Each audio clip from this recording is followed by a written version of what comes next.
Good evening. This is Mae Brussell. The title of this one-hour broadcast is World Watchers. It is program number 789. It is January the 19th, 1987. This is the anniversary of the birthday of Martin Luther King, so I'm going to talk about Mr. King this evening, and it is pertinent to Iran-gate and Contra-gate because on the second half of this one-hour program, I'll talk about the relationship of National Security Council to Reverend Martin Luther King. In our own local community today, there was a 3-hour ceremony remembering Martin Luther King, a 7-block march, and throughout the United States, people remembered him in different ways. I personally think the whole celebration idea is a very hypocritical kind of activity because the people who are doing these things are not investigating who murdered John Kennedy, Martin Luther King, black leaders, white leaders, Robert Kennedy, who helped the blacks and the farm workers and so forth. This is a time of letting your conscience out and having a few prayers and niceties and quoting I Have a Dream 3,000 times every single second for one day. The New York Times had an article written by Edward Olshaker, January the 15th, titled King's Dream is Kept at a Distance. And the subtitle is Tributes Will Mask the Growing Number of Poor People. Now, Edward Olshaker is editor of an Army newspaper, U.S. Army, at Redstone Arsenal in Huntsville, Alabama, a home base of many Nazis that were brought here from Peenemünde, worked with Adolf Hitler, and I was wondering what in the world he had to say about this occasion that would be appropriate. And strangely enough, what he said about it is very much similar to my feelings about this holiday and the way it is remembered. And he says that people will have high-toned official pronouncements on Martin Luther King, that this is their shtick, that we're really great at symbolism in the United States. The one thing we do is symbolism, and we hide the real intentions of the originator of the ideas, and we mask the failures of social programs. Since Martin Luther King was killed, the people will use well-chosen words, and they refrain from dealing responsively and immediately with the still urgent issues that Dr. Martin Luther King had, and that it is a way that we're comfortable praising him because we hold him perpetually distant from us, and he's in a safe place because he's in his grave. And this article goes on to say that the one thing Martin Luther King didn't like, in quotes, were mouth-pious irrelevancies and sanctimonious trivialities, which he accused people of when he was serving time in the Birmingham jail. And this opinion of Mr. Edward Olshaker is that many people will feel very comfortable with this kind of a day, just having speeches and so forth, but not really getting down to continuing the things that Martin Luther King wanted or tangling with the very hard problems, that this is sort of an easing of conscience for his having died, and people sit back and annually can go through this process, which is just pure symbolism, and that Martin Luther King wouldn't have wanted this anniversary celebration this way, but it serves the purposes of the particular black leaders now. Then he said Dr. King is manageable today. His discomforting challenge to the nation to live up to its Judeo-Christian ideals and democratic principles is long gone. His discomforting challenge. Now we have him where we want him, on a pedestal, carved in stone, ideal and conveniently unthreatening. When he was alive, he wasn't so popular. The FBI didn't like him. People didn't like his anti-Vietnam stance. But now his birthday comes around and we obscure and forget the real nature of his work and so forth. And I feel exactly like that. He concludes by saying his fiery oratory emphasized urgency and immediacy.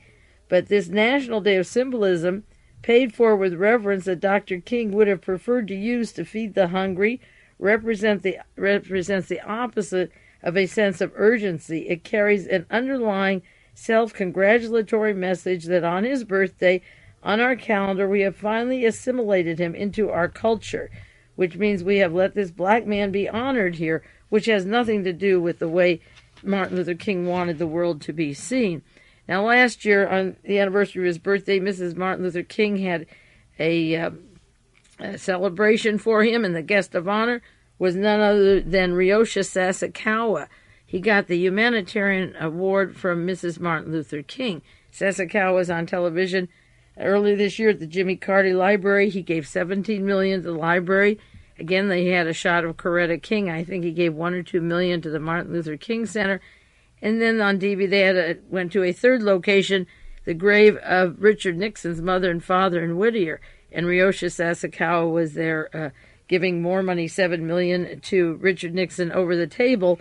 He gave a lot more earlier, and he helped found the Reverend Moon Church and assisted with the founding of the World Anti-Communist League. Now, when Mrs. Martin Luther King, Coretta King, was down in South Africa, she had an appointment to meet Mr. Botha, and it was Mrs. Mandela and other civil rights people that said they wouldn't see, not civil rights, black activists, that said they wouldn't see her if she saw Prime Minister Botha in South Africa.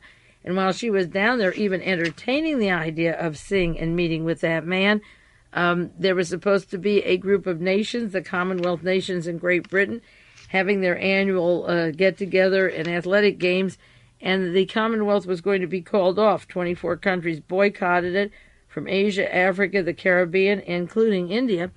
And they wanted to call it off because Margaret Thatcher didn't want sanctions against South Africa.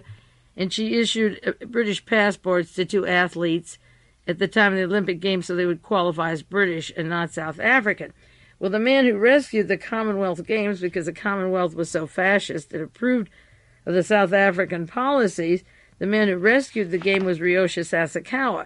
So while Mrs. King is down there in South Africa ready to see Prime Minister Botha, the mentor of her center that gave her millions last year is up in London. The London Times had an article August 10th this past year about Sasakawa titled Games Rescuer is linked to Moonies, and it tells about how he helped found the World Anti-Communist League by way of Reverend Moon, how he has links to powerful right-wing figures in Japan. Sasakawa, according to the London Times, and there are many books about him, started making post-war billions, organizing gambling, speedboat races. He was known for his pre-war fascism. He headed his own 15,000-strong black shirt army, spent 3 years in jail as a war criminal, and he's still known for his links to brain control, mind control, Reverend Moon's churches, and the kind of things that they do, in addition to manufacturing gunpowder, and networks of violence linked to the Sikhs and terrorism and murders and planes that blow up and extortion and bombs and so forth. Sasakawa hands out the money, and the whole hypocrisy of having a dinner and having him as a guest of honor has nothing to do with Martin Luther King, and it is disgusting that she even entertains this person, much less honors him. King wouldn't like that either. A new book came out just this year called Yakuza, about the Japanese mafia. It's written by David Kaplan and Alex Dubrow and Addison Wesley. And in there's a description of Sasakawa as a power broker who dominates the shady areas of Japan, which is prostitution, extortion, murders. And again, it quotes in this book his title of himself, The World's Wealthiest Fascist, and he's part of a group of right-wing Japanese godfathers who've worked in the crime world for a long time. And according to an article in the Los Angeles Herald, in Japan, they organize ways that where the members enrich themselves with pornography, extortion, drug smuggling, and murder. The Yakuza are well known for their tattoos. The ties between the Yakuza and the Central Intelligence are notorious, with the Korean CIA. And can you imagine Mrs. Martin Luther King having a ceremony and having him the guest of honor? I saw that on television, and luckily, I believe I was able to tape that particular day. So while the Commonwealth Games continued in England, while Sasakawa put up these millions of dollars, she was down in South Africa, and it was Winnie Mandela and Reverend Alan Bosak who said they wouldn't see her if she went to visit with Botha, and she called off the trip with Botha, but her intention in the first place was to go see him. Now, for the remaining of this half hour, I just want to run through some of the ways that the FBI and the federal government and the Justice Department worked on Martin Luther King. The information I have is taken from 2 committee investigations. One, the U.S. Senate Select Committee to study governmental operations with respect to intelligence activities. This was done in 1976, headed by the Church Committee. The second was the U.S. House of Representatives Select Committee on Assassinations, which held hearings on the King assassination in 1978. Now, both of these committees came to a conclusion that there was a conspiracy to kill Martin Luther King. The House Select Committee spent $6 million to find out if there was a conspiracy to kill John Kennedy and Martin Luther King. In both cases, it was yes.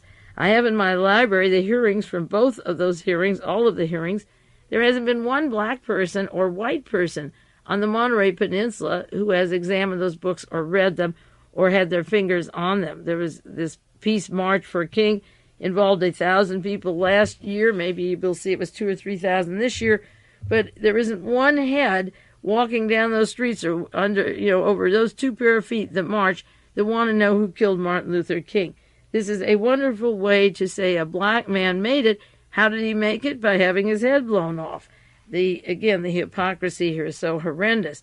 In the 1950s and 60s, the FBI had the COINTEL program. It stopped in the early 70s when it was exposed with its role of J. Edgar Hoover and Richard Nixon and the Defense Department monkeying around in the CIA in domestic activities here in the United States. Martin Luther King started becoming noticed by the FBI after March 1963 when he gave the speech in Washington, I Have a Dream, and also when he won the Nobel Peace Prize. Then the FBI began to escalate their surveillance. They started the black bag job of entering his offices. There were first 12 burglaries and opening of his office in Atlanta and in Memphis, but not Memphis, Tennessee, in Atlanta, but in Alabama. But after the time period where he became more prominent with the Nobel, then they went into his offices more and opened them up to see what he was saying and what he was doing under the guise of looking for communists. But the big fear of J. Edgar Hoover was the charisma of Martin Luther King, that they didn't want, in quotes, another Messiah. He was very active in 1956 with the Montgomery, Alabama bus boycott. That's the one to have integration of city buses. At the end of that year, he was active with the Freedom Rides, which was to desegregate bus transportation facilities across the South. That was to cross through the different states. One was in a city, the other was to cross city into various states. That's when CORE was formed, the Congress of Racial Equality, in 1956, and he was active in that. J. Edgar Hoover asked the officials in Mobile, Alabama, to keep checking on Martin Luther King, and they kept saying that we don't have anything back to report. And in 1957, a year later, he formed the Southern Christian Leadership Conference, SCLC. So in 1956 was the Montgomery, Alabama boycott. Late 56 was CORE and desegregate through the interstate and the Freedom Rides. And then the next was the Southern Christian Leadership Conference. And the FBI wanted to know, are there communists involved in that? They saw an article about the CORE activities in the SCLC. So there's an article in the Pittsburgh Courier. So the FBI began collecting papers on him and asking the Atlanta office, Atlanta, Georgia. They found no communists. King was on Meet the Press on April 1960, and if you make national television, you're not Henry Kissinger, then you must be a national threat. So the FBI took note that he even went to India in 1960, and he made Meet the Press, and that gave them an excuse again to start their clippings and files. And he met a communist named Ben Davis in New York City, so the FBI was concerned about that. Then Martin Luther King published an article in Nation magazine. He was a terrible threat to the United States. He'd been on Meet the Press, gone to India, and was in Nation magazine in February of 61. So the FBI began to escalate their activities on King, and pretty soon, by April of 62, J. Edgar Hoover asked King's name to be on Section A of the Reserve Index. The House Select Committee said that the index was, in quotes, a list of persons whom the FBI felt, in the time of national emergency, are in a position to influence others against the national interest, or likely to furnish material, financial aid to subversive elements due to their subversive associations and ideology. So when he made that list, he was then under the files of William Sullivan, who, if you've read the Torba document, was part of the Permandex Operation Division 5 of the FBI, that had already decided by 1960 that in case John Kennedy lost the election to Richard Nixon, that John Kennedy could have his head blown off. And the FBI was working with Robert Mayu, an FBI agent, and John Rosselli and Sam Giancana, persons who were to be killed at the same period that William Sullivan was to be killed when the House Select Committee was investigating the John Kennedy and the Martin Luther King murders, and they were tied to these same people. By February 62, James Bland, the chief of subversive control sections, sent a memo to William Sullivan, who was in charge of Domestic Intelligence Division. Should we warn Dr. King that we suspect that some person that he knows might be a communist? And J. Edgar Hoover said, no, don't tell him, because King is no good anyway. And there was the suggestion or fear, even noted in the House Select Committee, that maybe this excuse of not telling Martin Luther King was because they were sending plans or agent provocateurs whereby they would have a reason to continue investigating Martin Luther King. And by July 63, the summer before the murder of John Kennedy, there was a general investigation titled CIRM, Communist Influence in Racial Matters. And just before the Washington rally in 1963 in August, the FBI Domestic Intelligence Division set up an office to investigate the Communist Party. Will they influence the American Negro? And William Sullivan testified before the Select Committee. He was in charge of the DOD at the time.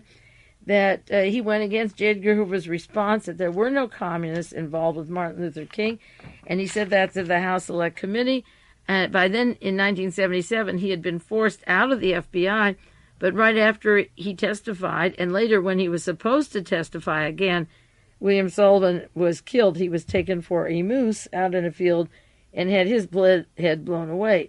Then orders came from J. Edgar Hoover, in quotes, to get King, no matter what Sullivan or field agents say, no matter what their opinion is. So the DID, the Domestic Intelligence Division, they wanted J. Edgar Hoover's favor, so they started changing their position. And then William Sullivan wrote, after I Have a Dream speech in 1963, we were wrong, he's dangerous, we must mark him now. These were his words. If we have not done so before, he is the most dangerous Negro in the future of this nation from the standpoint of communism, the Negro, and national security. Not black, but the Negro. So they already had a decision that, yes, he is dangerous. He could mass 250,000 people in Washington, D.C., and he's a threat to this country. Interestingly enough, a gentleman who lives on the Monterey Peninsula, who's headed the American Civil Liberties Union group here since 1981, since Reagan's been president, I went to hear that speech in Washington. He was quoted in the newspaper today. But for all purposes, he has no use for people like me who want to feel out the powers that be and look into the murder of Martin Luther King. He treats me like a piece of dirt because my investigations challenge these people who don't want to go beyond being recognized as people who care, who are out there marching. He went to Washington at that time, but once King is visible to all these people and has his head blown off, they run back like a bunch of turtles or ostriches and just come out to have their celebrations and remembrances that they touched someone famous. But the fact that he was slain is of no matter to very many people. Well, anyway, in July, just moving up towards the Kennedy assassination, Attorney General Robert Kennedy sent the Commerce Committee and the Justice Department memos. Based on all evidence we know from the FBI and others, there's no evidence that the top of any major civil rights groups are communists, and this is true as to Martin Luther King. But in the fall of '63, as we got closer to the Kennedy assassination, J. Edgar Hoover said if the Kennedys wouldn't go along with this, that King was infiltrated by communists or was a communist, they threatened to embarrass the administration by leaks that would appear in newspapers exposing alleged members of the Communist Party working with that Southern Christian Leadership Conference group. So if the Kennedys say there are no communists, they would put articles in the paper that he was linked to communists and embarrass them. And the threat of blackmail, according to the accounts I've read, worked, and Robert Kennedy issued wiretap orders, in quotes, to protect ourselves because they were being threatened with leaks. So even though he knew there were no communists involved, J. Edgar Hoover got the Kennedys to go ahead with the wiretaps, and then later they could say, see, the Kennedys were wiretapping Martin Luther King. I'm wondering now, by wiretapping him up through 1968 when he was killed, if they weren't setting the taps so that after Kennedy was killed in November '63, they would hear conversations of persons involved and wanting to know who killed John Kennedy and could pick them up if Martin Luther King talked about them at his home, his hotel, motel, or whatever. Division 5 was active in Atlanta, New York, and the Domestic Intelligence Division started major planning on Martin Luther King. They started December 23rd, 1963, 1 month after John Kennedy was killed, Division 5 agents met, and they had a program called How Can They Neutralize King as a Negro Leader and Develop Evidence that he depended upon communists. And they suggested several courses of action. One, to investigate all employees for the Southern Christian Leadership Conference. The other was to go into their financial situation. And the third, which they did, was keep close watch on his personal activities. So they began wiretaps in hotels and motels where he slept and who he slept with. And the purpose of this meeting was to pick up what he was doing, and they did. And then later they played some of these for Mrs. Martin Luther King, and they even suggested on tape cassettes they sent to King that it was time for him to kill himself and get himself out of the way, that he was a fraud, and that they have tapes of his sexual encounters, and that when people knew it, they would lose all interest in him. In 1964, the FBI sent to King's wife in the mail a composite tape purporting to be a recording of sexual behavior of King and his associates. With the tape came an anonymous note to King calling him a dissolute, abnormal, moral imbecile, suggesting he kill himself by Christmas. King, there is only one thing left to do. You have 34 days left in which to do it. There is but one way out for you. You better take it before your filthy, immoral, fraudulent self is barred to the nation. This is J. Edgar Hoover and the FBI. And William Sullivan testified that he directed the war against Martin Luther King, knowing that King was not a communist. The purpose of putting the taps was to find commies, and that they were most interested, this is a quotation from the House Select Committee, in exposing him in some manner or another to discredit him. That was the December 23rd meeting. That was just shortly before the Warren Commission was to get together, when J. Edgar Hoover was saying Oswald was the lone assassin, and they were wiretapping King to get whatever sounds they could get out of, as I say, the motel, the hotel, and get sound tape recordings of his private activities. On October 15th, 1963, Mr. Sullivan said that there was still no evidence through this whole time period of the communists, but the main meeting they had was to find sexual things that would embarrass him that had nothing to do with politics.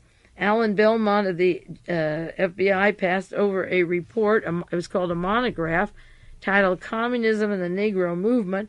He gave it to J. Edgar Hoover, and it was an analysis of communism and Negroes in America, and there was a memo. This report is explosive. It can be regarded as a personal attack on Martin Luther King. It will have a heavy impact on the Attorney General and everyone else to whom we disseminate. And this was a report. The FBI memo said the memorandum makes good reading. It's based on information from reliable sources. It will startle the Attorney General, that's Robert Kennedy, in view of his past association with King and the fact that we are disseminating this outside the agency and letting other people know about it. He may resent this, but nevertheless, the memorandum is a powerful warning against communists and communist influence in the Negro movement, and we would carry out our responsibility by disseminating this. And copies were sent to the Secretary of State, the CIA, the White House, and this memorandum had to do a lot with the privacy and the particular things that King did, and a lot of it was taken from stolen material out of his offices. Congress was warned off the record about King, that they shouldn't associate with King, that they should acknowledge his receipt of the Nobel Peace Prize. These are taken from FBI reports. That they should undermine his reception by foreign heads of state and American ambassadors in countries where he visits. When King returned to the United States, steps were taken to reduce the support for a huge banquet and a special day that was being planned in his honor, which has finally come about.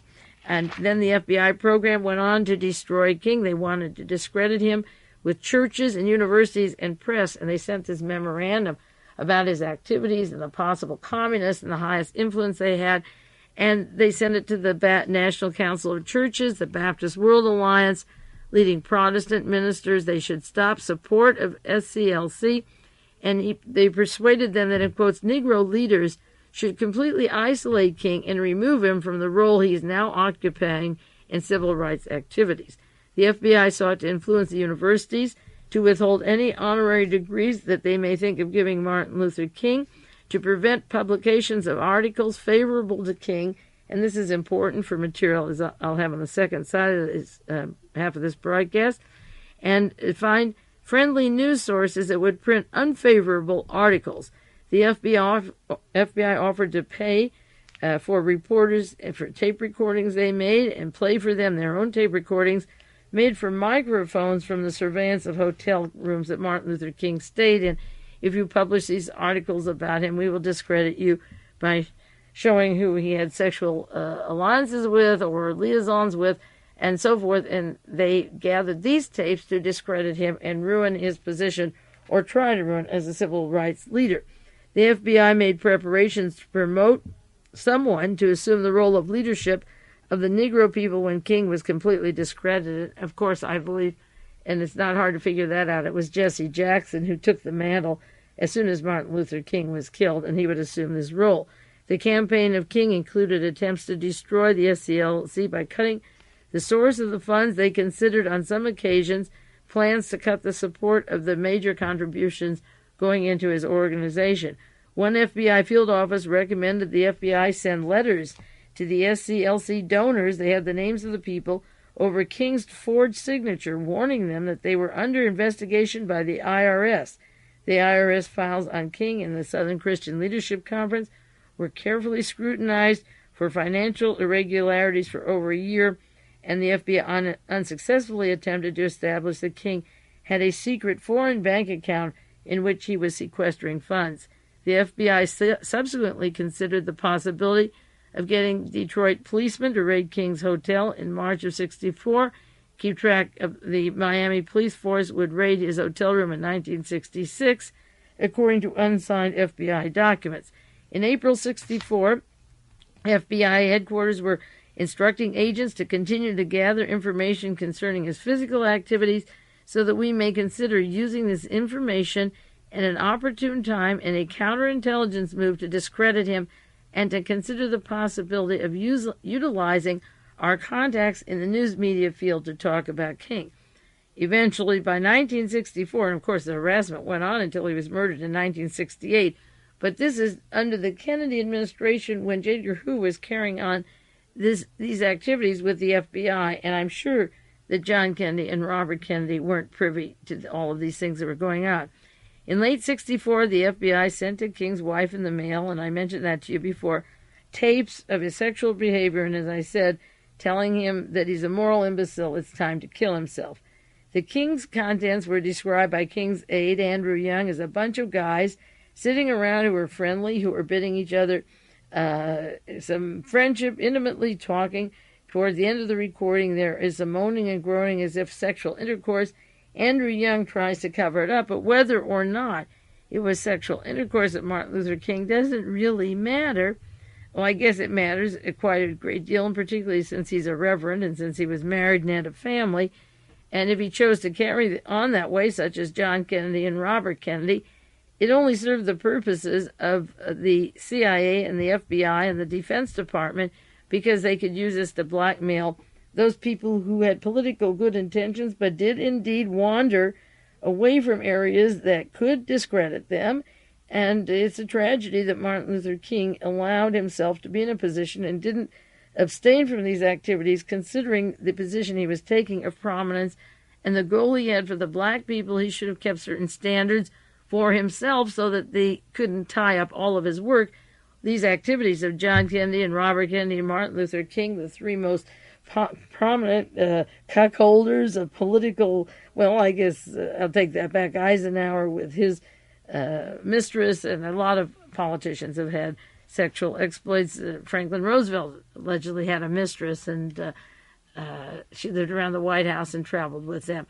I'm not going to put moral value or judgment on it, but it isn't the established way to behave as a public leader, and it is a thing that is used by the powers that be to discredit these people, and it does a lot of harm to the activities and causes. If you're going to be political activists, you have to be as good as the average person is or thinks you are, and if you're not, it catches up with you and all of your work goes to naught, or a great deal of it, because of this particular evidence. Well, this activity of wiretapping him, following him, sending tapes of his sexual meetings in hotels and motels was more important to the Bureau than his political alleged communist connections that they couldn't find. But in any event, Martin Luther King was smeared and, as I say, told to kill himself, and the FBI continued these activities until 1968 when he didn't oblige them by killing himself, and then he had to be killed. Well, that's the way the government treated Martin Luther King, and now for the second half of World Watchers, I'm going to talk about the National Security Council and their position towards Martin Luther King and all civil rights activists right here in the United States, because so far as I know, their opinion on what they're going to do with blacks and other people has never been discussed openly or challenged. So for all we know, their plans still hold. This is Mae Brussell, and after 1 minute, we'll continue with what is called the King Alfred Plan.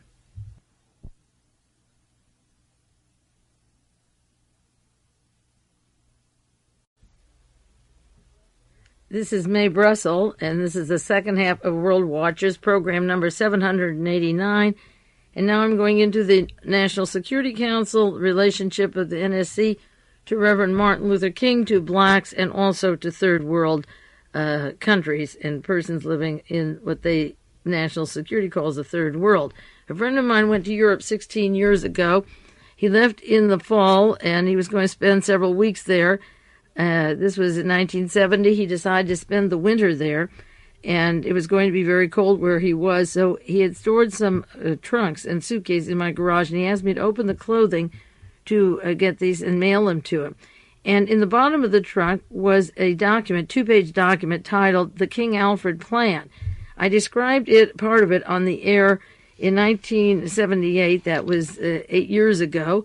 And I have updated it and referred to it at various times, but not in detail. But it's pertinent now because the NSC is finally more visible. And in context of Iran-Gate and Contra-Gate, it's pertinent to also to the third world policies. Watch how they treat Iran and Iraq and other countries and Central America and so forth. So I want to bring it up to date and share it with you at this time. This friend of mine is a black man. He worked for a major corporation in this country. After 15 or 16 years of working with them, they wanted him to do some kind of informing or spying in a country in Africa. He refused, and after that he was under a lot of surveillance. He worked for CBS in the news department, and when Jackson State killings came about just shortly before the Kent State and black students were murdered by the police, there were orders not to carry it on the wire services. At that point, he threw away sold all of his possessions, didn't throw them, the car and the camera and golf sticks and everything that he had, and decided he was going to take a trip and find out what was really going on in the world. And in the bottom of his trunk, when I was asked to send the winter clothing, the mittens, hats, and heavy sweaters, was this two-page document, as I say, titled the King Alfred Plan. Now, that King Alfred Plan didn't surface publicly and still didn't get much notice until Mr. Williams, John Williams, wrote a book called The Man Who Cried I Am. And you can go to the library and get that book.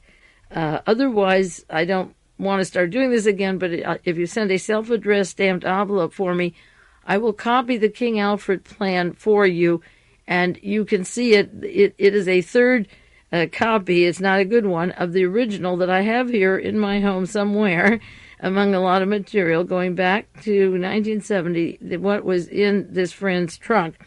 And I'll send you a copy if you want it. Now, the review of the book, The Man Who Cried I Am, told a great deal about the book. I didn't save too many of the reviews, but the book came out in 1967, and I don't know where John Williams got the document. He claims that I didn't see it until 1971, and it wasn't photocopied from the book. The book is smaller, and mine is the full 8.5 by 11 paper that it came on, but in this book, the hardbound, it's cut up on 5 or 6 pages, not 2 pages. It's totally different. And in one interview, John Williams said that you had to put this in the form of a novel, or it never would have gotten published. And that was in 1967. It first came out. The book, one book review was very pertinent that I copied. This came out in 1968, Black Against White, because it tells pretty much about what the book is about and the King Alfred Plan that's in the book. The person who wrote the review said Hitler had a final solution for the Jews. 6 million of them were murdered before the madman's race was done. America's Final Solution for Black Man is the premise about which this fantastically well-done book is built. Max Reddick is a protagonist, allegedly dying of cancer in Holland. He is sitting on a secret so big that governments eagerly murdered to keep it from getting out. Secret so bad that writing a novel would be the only way of ever hoping to get the message out. And the worst thing of all is the fact that, however horrible the ideas advanced, you look at the men who've been running the world for the last quarter century, and you find the book not a novel but a statement of cold hard fact, eminently plausible, and much more than likely true. The plot of the Final Solution is a horrible one, dreamed up and nurtured by men in Washington, eagerly followed by power holders in Europe, so that the centuries-long fiesta of exploiting people, grinding them down, humanity for profit, can keep on going in a business-as-usual world.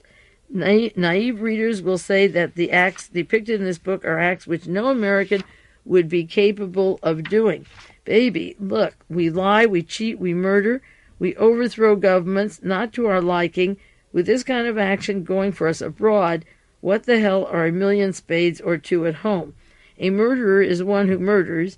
A murderer does not kill innocent people in some other land and then undergo a miraculous transformation when he comes home to apple pie and mother. There are murderers in high seats of government.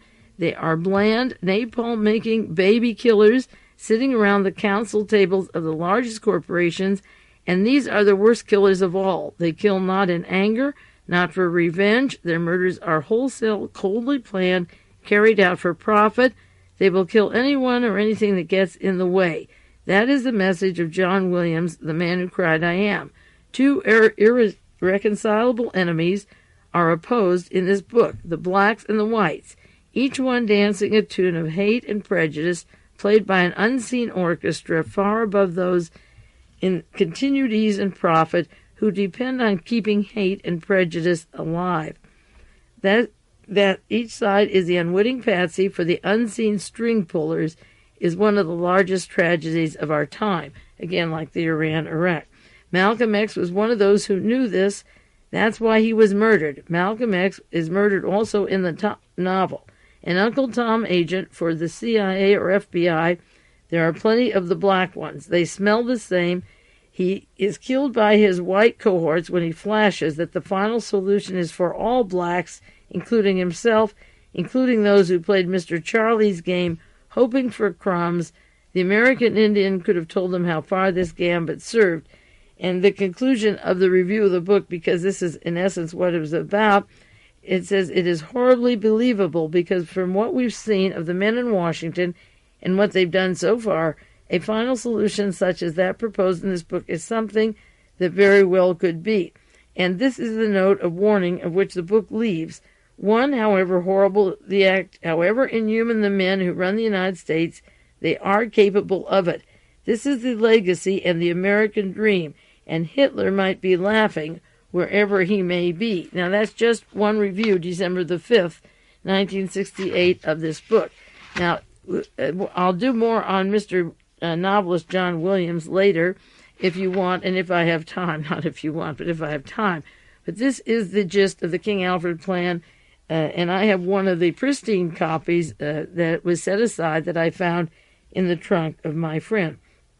King Alfred, they have a star after it, and they have the year 1849 to 1899, King of England, directed translation from the Latin of the Anglo-Saxon Chronicle, and I don't know what they mean by that. And this is the plan. In the event of widespread and continuing and coordinated racial disturbances in the United States, King Alfred, at the discretion of the President, is to be put into action immediately. And this plan was also made to round up Martin Luther King, as I said, in 1962. So it's believable these plans were drawn up, and it's believable that they're ready for action. Participating federal agencies, National Security Council, CIA, FBI, Department of Justice, Department of Defense, Department of Interior. Participating state agencies, National Guard, State Police. Participating local agencies, City Police, County Police. Memo from the National Security Council, and underneath it's written by the chairman of the National Security Council. Now, I saw a copy in 1971, but the one 1968 would have 67 would be a time period even before Robert Kennedy and Martin Luther King were killed, because John Williams was writing about it at that time. It's a memo from the NSC. Even before 1954, when the Supreme Court declared unconstitutional separate education and recreational facilities unconstitutional, racial unrest and discord had become nearly a part of the American way of life. But that way of life was repugnant to most Americans. Since 1954, however, unrest and discord have broken out in widespread violence, which increasingly placed the peace and stability of the nation in jeopardy. Violence cost billions of dollars a year. This violence raised tremendously the grave question as to whether races could ever live in peace with each other. Every month there is new intelligence about new disputes and new laws about the condition of the minority. The minority is still not satisfied. There are demonstrations and riots. Troops are called into the cities. The enemies press closer. The minority are getting a military posture. It is undeniable that a race war is inevitable, and when that emergency comes, we have to expect total involvement of 22 million minority. Therefore, this project is launched, and its goal is to terminate once and for all minority threat to the whole of the American society and indeed to the free world. Signed, it's titled, not a man's signature there, National Security Council. Then the memo from the Department of Interior. King Alfred has divided the nation, the plan, into 10 regions. In case of emergency, minority members will be evacuated from cities by federalized National Guard units, local state police, and units of the regular armed forces.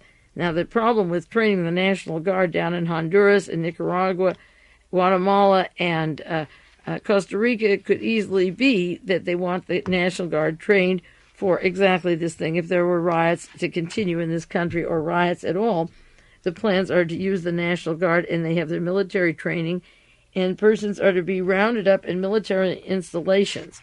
The region of the United States this is the Department of Interior, and I had this map on the broadcast 8 years ago.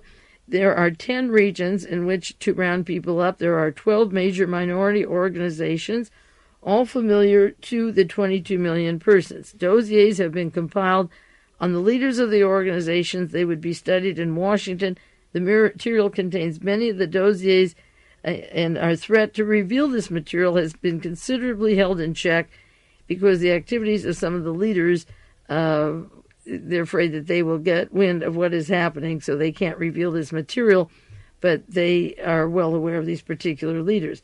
Leaders who do not have a usable material in their dossiers, that they have no evidence on them, have been approached to take government posts, mostly as ambassadors and primarily in African countries. I think of Andrew Young, who was with the United Nations, and our current ambassador to South Africa, a black man sent down there. The promise of positions has materially contributed to a temporary slowdown of minority activity by giving highly visible appointments of blacks. We do not expect these slowdowns to be of long duration because there are always new dissident elements joining the organizations with the power to replace the old leaders. All organizations and leaders are under constant 24-hour surveillance, and I'll list the organizations. In the areas that are to be rounded up in the United States, the capital region near Washington, the Northeast, the Southeast, the Great Lakes region, the South Central, the Deep South, the Great Plains, and the Coast region, Southwest, and ABC, the 3 areas along the coast. The black organizations that are kept and controlled, and this came out in 1967 in Mr. Williams' book.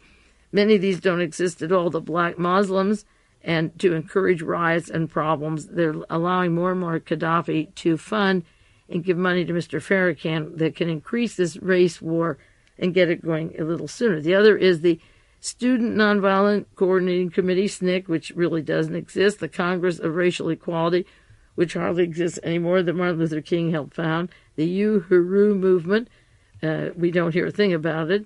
The Group on Advanced Leadership, GOAL, Freedom Now Party, FNP, United Black Nationalist Party, the New Pan-African Movement. Most of these are gone. The Southern Christian Leadership Conference, the Martin Luther King Group, is still listed.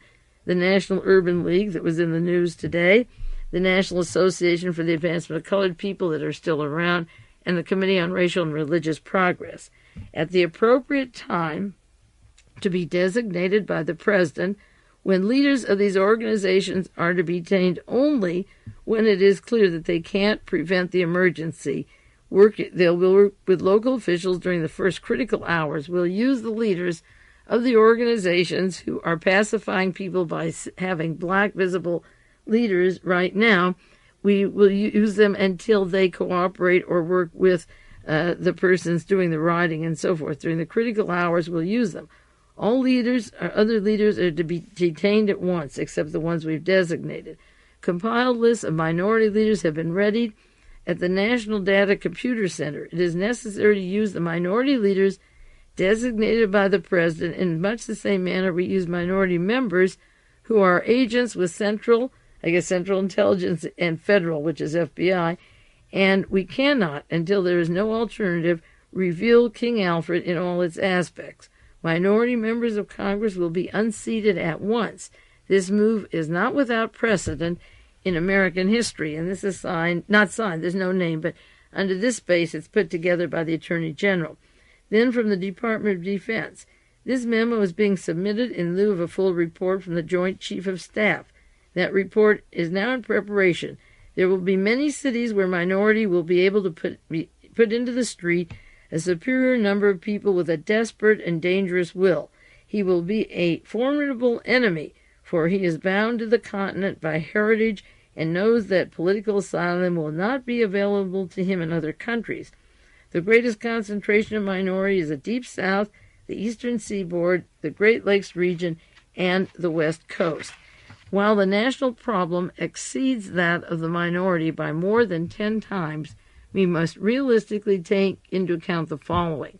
1. An estimated 40 to 50% of the white population will not, for various reasons, engage the minority during the emergency.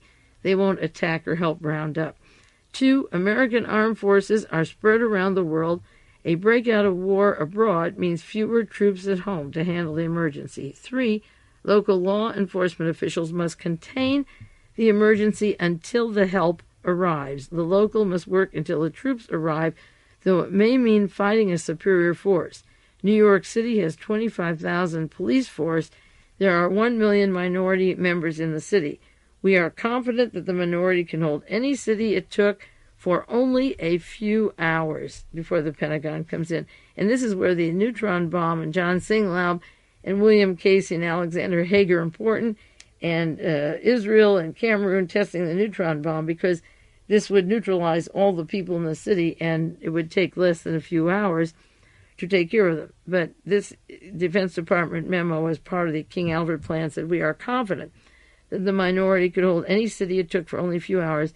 The lack of weapons and facilities and logistics all put the minority at a final disadvantage. Since the Korean War, this department, the defense, has shifted minority members of the armed forces area to where combat is most likely to occur, with the aim of eliminating through combat as many combat-trained minority servicemen as possible. Today, the ratio of minority member combat deaths in Vietnam, where they are serving as advisors, is twice as high as minority population ratio to the rest of America. Below is the timetable for the King Alfred, as tentatively suggested by the Joint Chief of Staff, to recommend that the operation be made over a period of 8 hours. 1. Local police and minority leaders in action to head off the emergency. The local police and the minority leaders are in action. 2. Using the black leaders who are not part of the striking and so forth, using those leaders. 2. Count down to 8 hours at the moment the president determines the emergency to be 1A, under that, a national emergency, B, a coordinated emergency, C, or of long duration. 8 hour, this is 10-9, now we're at the 8th hour. County police join the local police at the 7th hour. State police join the county and local forces at the 6th hour. This is the time plan for solving the black problem in this country. 5. Federal marshals join the state and county and local forces in the 5th hour. 7. National Guards, federalized, held in readiness in the 4th hour. Regular armed forces are alerted and take up their positions. Minority troops divided and detained, along with all white sympathizers who stick up for them, just identical to Nazi Germany, if people tried to help the Jews, and they're under guard in the 3rd hour. All minority leaders, national and local, are detained in the 2nd hour, all of them, because now the minority are going to be put in the same classification. After defending the system, they will be allowed to be rounded up like the others. 9, the president addresses the minority on radio and television, and it gives it 1 hour to end the emergency. That's the first one, first down to the last minute. And then 10, all units under regional commands into the emergency. Everyone can get in, the army and so forth, within 8 hours. Sending in the troops, I guess, the bayonets. We just have new bayonets, the Hitler helmets from Grenada, and the well-trained troops, and give your soldier a fortune, your mercenaries, and so forth. Now, the Secretary of Defense has a memo here called, and this is the worst part, it's called the O Committee Report. Survey shows that during a 6-year period, production created 9 million objects. Those are black people, or 1,500,000 each year. Production could not dispose of the containers. You can't get rid of the people making the babies, which proved a bottleneck. However, that was almost 20 years ago. And 1967 is when John Williams published this, so he must have had it in 1966.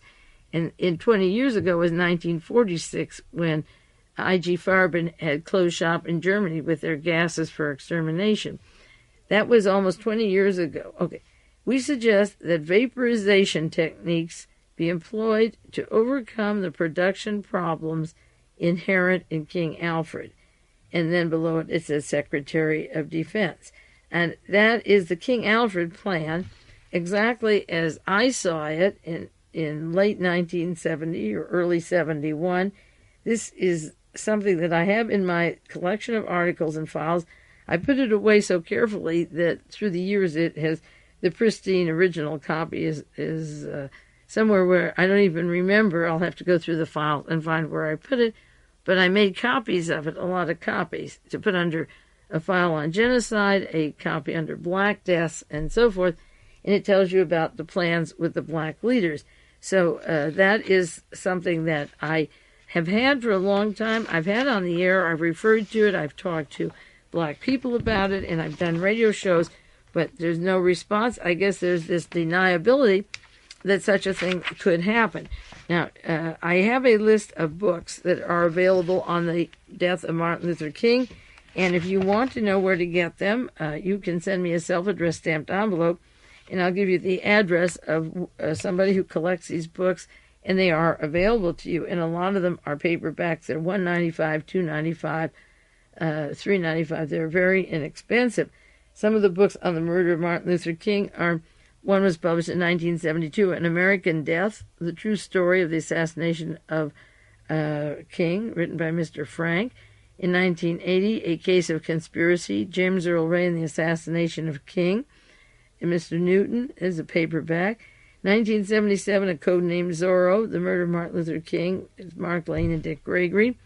1981, The FBI and Martin Luther King Jr. from Solo to Memphis. And the Solo was a code name for wiretapping him that I referred to earlier in the broadcast. There's Frame Up, the Martin Luther King James Earl Ray case by Harold Weisberg. Free at Last, a bibliography of Martin Luther King by Mr. Fisher. He Slew the Dreamer, My Search for the Truth About the Murder of King. This is Edgar Bradford Huey. King Assassination Conspiracy Revealed by David Wemple. The Strange Case of James Earl Ray by Mr. Blair, published by Bantam. And To Kill a Black Man by Louis Lomax. Now, Louis Lomax was on the way to go to the Trade Mart in New Orleans, where Lee Harvey Oswald had handed out handbills in front of there while he was working for Navy Intelligence, and Clay Shaw was the manager of the Trade Mart, and Lomax was killed in a car accident on the way to Louisiana to New Orleans to get information on who killed Martin Luther King. And of course, we have no way of knowing accidents and car accidents and so forth, people who are doing the investigating into these things who have been killed. So on the anniversary of Martin Luther King, I want to emphasize again the importance of studying who killed him and what are the goals of the National Security Council. And maybe the King Alfred Plan should come up not just in terms of congregate, but what are the intentions of the not only this administration, but the administrations of the past. Is there indeed a genocidal policy? Because when the Vice President of the United States, George Bush, works with people like Mr. Gomez Rodriguez, who killed Che Guevara, who works with the death squads set up by the World Anti-Communist League, who works with teams headed by Ryoshi Sasakawa, who comes around by being honored by Mrs. Martin Luther King. It's very important to realize the kind of cruel people that are running the show and how they never get attached or scolded for the crimes they've committed. And by studying their crimes as much as you can, you get a better idea of who is doing all of this killing and what they have in mind. And I suppose the King Alfred Plan is an ultimate goal or design that's been visible to me as years went on, that we were moving in that direction and not in the direction that Martin Luther King wanted. Now, at the time that the book came out, The Man Who Cried I Am came out, there was a long interview with John Williams in one of the newspapers, and it was October 3rd, 1976, and he had a lot to say about the black man, and it's very sad how he can put this information into a novel, because if it weren't a novel, nobody would read it or get their hands on it. Incidentally, look for it in the library, and in the very back part of the book is where the King Alfred Plan is, and you can copy it, and except for just a couple words, it's identical to the copy of the plan that I had. John Williams was saying in 1967 how hard it is to be a novelist, how hard it is to be a black writer, that the way the society is structured, the black writers are second-rate writers, they push them aside, and that he has been trying to get black authors, to become published. And he literally says they're blacklisted and blackballed, and the FBI memo said keep what Martin Luther King says from being published, and that was one way of people not finding out who is doing work or considering any of these serious problems. John Williams is a writer. He wrote The King God Didn't Save in 1970, going into the idea of the FBI blackmailed Martin Luther King into moderating his civil rights stand, and he wrote about J. Edgar Hoover and the civil rights and about Martin. He said the book critics attack him, Time magazine, the very bad reviews of his book so that he can't get published. And in 1980, they used King's activities to turn people against him and to choke off the political movement. He said Williams feels he was vindicated after the disclosures of the Frank Church Committee in 1975 of the FBI and the CIA spying on protest groups in the 60s and then fabricating stories, and that he felt vindicated. And the story about Martin Luther King is the deep, deep, high-level intent to stop all black political activists and discredit them and not give them the rights that they should be enjoying in this country, which is their country. He was interviewed about the King Alfred Plan and the Church Committee, and he said that he felt that Senator Church did a good job. He said the church people called me about his book. This book came out in 1967, and the Church Committee was going on a few years later, and they wanted to know the name of the FBI agent in the book because he hadn't named him the agent. They wanted to know if he had the name, and he said, I played some tapes for them and gave them the name. They already had his name from another source.